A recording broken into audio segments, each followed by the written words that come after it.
નમસ્કાર, સમય સંદેશ ન્યૂઝમાંથી હું દતેશ ભાવસાર આપનું સ્વાગત કરું છું. વિસાવદરમાં ચૂંટાયા બાદ ગોપાલ ઇટાલિયાએ આજે જુનાગઢ જિલ્લા પંચાયતની પહેલી બેઠકમાં ભાગ લીધો હતો અને એ બેઠકમાં ધમાકેદાર બેટિંગ કરી અને ગોપાલ ઇટાલિયાએ ભ્રષ્ટાચારીઓના પોલ ખોલી હતી અને જે અનેકો એવા રસ્તાઓ છે જે બન્યા જ નથી અને જેના કામો માત્ર કાગળ ઉપર જ થયા છે તેવા 15 જેવા પ્રશ્નો ઉપાડી અને ભ્રષ્ટાચારી જે લોકો છે એમના વિરુદ્ધ કાર્યવાહી કરવા માટેની માંગ કરી હતી. તો જાણીએ ગોપાલ ઇટાલિયાએ આજે શું પ્રશ્નો મૂક્યા જિલ્લા પંચાયતની બેઠકમાં અને શું તેમને જવાબ આપ્યો તે. નમસ્તે. આજે જૂનાગઢ જિલ્લા પંચાયતની સામાન્ય સભા હતી, એટલે કે જિલ્લા પંચાયતના તમામ સભ્યો, જૂનાગઢ જિલ્લાના સૌ ધારાસભ્યો, જિલ્લા વિકાસ અધિકારી અને જિલ્લા પંચાયતના પ્રમુખ, આટલા લોકોની મીટિંગ હતી જેના અધ્યક્ષ જિલ્લા પંચાયતના પ્રમુખ હોય છે. આજે ધારાસભ્ય ચૂંટાયા પછી પહેલી વખત હું આ જિલ્લા પંચાયતની સામાન્ય સભાના સભ્ય તરીકે મેં આજે આ બેઠકમાં હાજરી આપી છે. આ મારી પ્રથમ બેઠક હતી. આ પ્રથમ બેઠકની અંદર કુલ 15 જેટલા એજન્ડાઓ ઉપર ચર્ચા થઈ છે જિલ્લા પંચાયતમાં, જેમાં સૌથી મહત્વની બાબત જે મારા તરફથી રજૂ કરી છે, અત્યંત ગંભીર બાબત છે, જેનું હું જનતાનું ધ્યાન દોરવા માંગુ છું. મનરેગા યોજના જે છે એની અંદર કરોડો રૂપિયાનો ભ્રષ્ટાચાર જુનાગઢ જિલ્લામાં થયો છે, જે બાબતની મેં લેખિતમાં જિલ્લા વિકાસ અધિકારીને આજે સામાન્ય સભામાં ફરિયાદ કરી છે. જેમાં WBM રોડ નવી ચાવંડથી જૂની ચાવંડમાં 16,21,000નો રોડ જે છે એ બિલકુલ કામ નથી થયું અને પેમેન્ટ જમા થઈ ગયું છે, પેમેન્ટ વપરાઈ ચૂક્યું છે. જૂની ચાવંડથી માંગનાથ પીપળી 16,21,000નો રોડ જે બિલકુલ બન્યો જ નથી અને એનું પેમેન્ટ સરકારમાંથી જમા થઈ ગયું છે.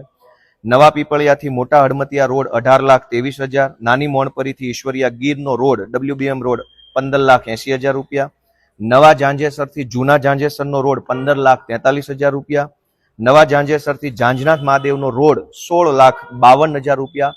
આ તમામ રોડના પૈસા લેવાઈ ચૂક્યા છે, પરંતુ રોડ બન્યો નથી. આવી રજૂઆત મને ગામના આમ આદમી પાર્ટીના કાર્યકર્તા અથવા આગેવાનો તરફથી મળી છે, જે આધારે મેં રજૂઆત કરેલ છે. આ સિવાય હરિપુર, વિસાવદર તાલુકાના હરિપુર ગીર ગામમાં તળાવ ઊંડું કરવાનું કામ છે, 20,36,000 રૂપિયાનું કામ છે. ઘોડાસણ ગામનું તળાવ ઊંડું કરવામાં 40,64,000 રૂપિયા, લીમધરા ગામમાં તળાવનું કામ 40,53,000 રૂપિયા, વીરપુર ગામમાં તળાવનું કામ 4,73,000 રૂપિયા અને મોરવાડા ગામમાં તળાવ ઊંડું કરવાના કામમાં 16,94,000 રૂપિયા. વાજડી ગામ, આ ગામનો પ્રશ્ન ગામજનોએ મને ધ્યાન દોર્યો કે એક જ કામ 2 વખત એના પૈસા લેવામાં આવ્યા છે. શમશાન પાસે કોઝવેનું કામ વાજડી ગામમાં એ 9,77,000 રૂપિયા અને ફરીથી એનો એ જ કોઝવે પણ એનું નામ બદલી નાખ્યું કે કાંતિભાઈના ઘર પાસે કોઝવે રોડ, એનું કામ 3,59,000 રૂપિયા. પરબવાવડી ગામે તળાવ ઊંડું કરવાના કામમાં 18,64,000 રૂપિયા, છોડવડી ગામે તળાવ ઊંડું કરવાના કામમાં 22,14,000 રૂપિયા, ઉમરાળી ગામે તળાવ ઊંડું કરવાના કામમાં 17,56,000 રૂપિયા, જૂની ધારી ગુંડાળી ગામે તળાવ ઊંડું કરવા બાબતે 18,23,000 રૂપિયા, રફાળિયા રોડ ઉપર ભેસાણમાં પરસોત્તમ બચુ કાપડિયાની વાડી પાસે કોઝવે બનાવવાના કામમાં 13,18,000 રૂપિયા ચૂકવી દેવામાં આવ્યા છે. પરંતુ ગામજનો એવું કહે છે કે આવું કોઈ કામ થયું નથી અથવા તો થોડું ઘણું ફોટો પડે એટલું કામ થયું છે, બાકીના પૈસા ખવાઈ ગયા છે.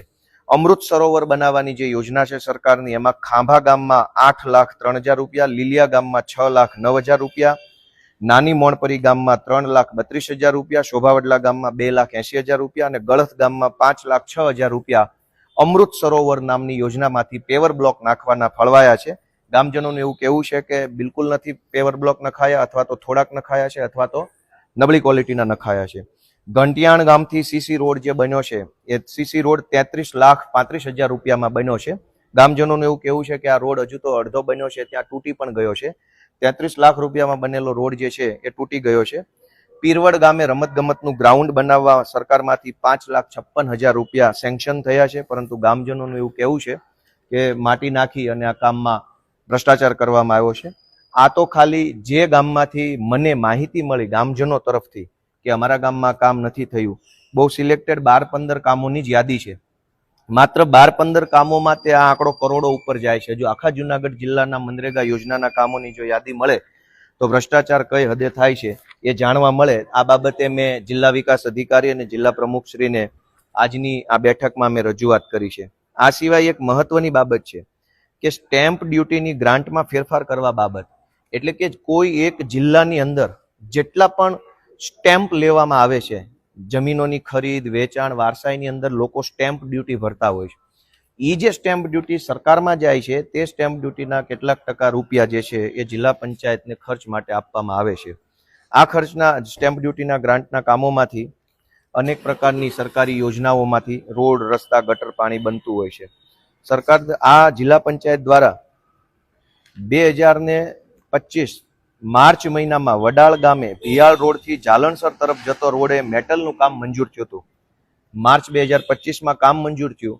આજ દિવસ સુધી કામ કરવામાં ન આવ્યું અને આજની આ સાધારણ સભામાં વડાલ ગામે ભિયાળ રોડથી જાલણસર તરફ જતા રોડનું કામ બદલી નાખ્યું અને કેન્સલ કરી અને માળિયાહાટીના તાલુકાના ભંડુરી ગામે 3 બોર બનાવવાનું કામ મંજૂર કરી નાખ્યું. 4 લાખ રૂપિયામાં 3 બોર બનાવવાનું કામ મંજૂર કર્યું, જે બાબતે મેં વાંધો લીધો છે.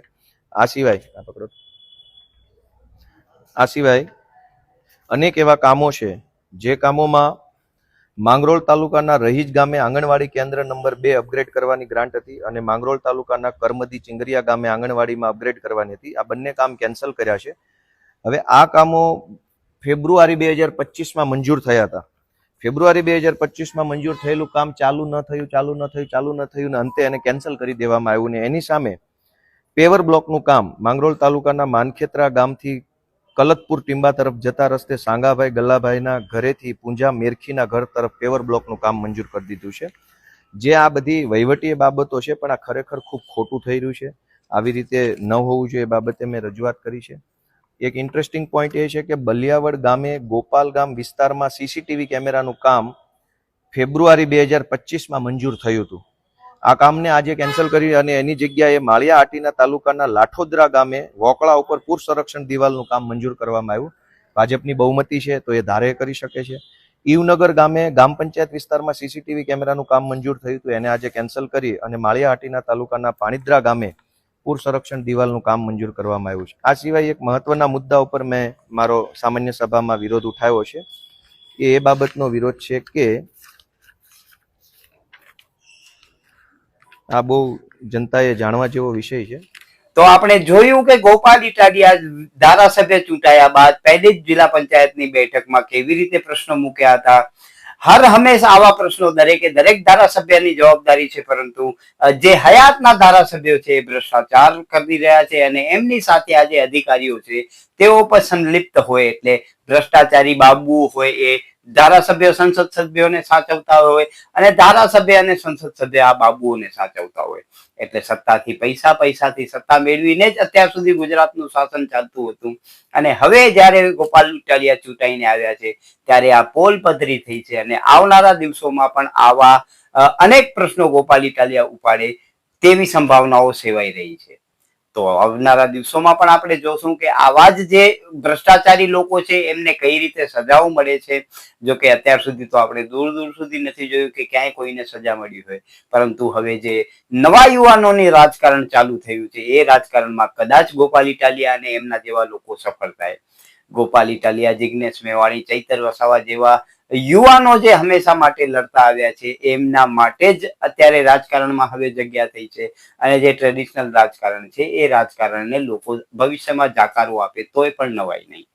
નમસ્કાર, સમય સંદેશ ન્યૂઝમાંથી હું દતેશ ભાવસાર. તમને અમારી સ્ટોરી સારી લાગે તો લાઈક કરો, સારી ન લાગે તો અમને સૂચન આપો, પરંતુ સબસ્ક્રાઇબ કરજો જરૂર. નમસ્કાર.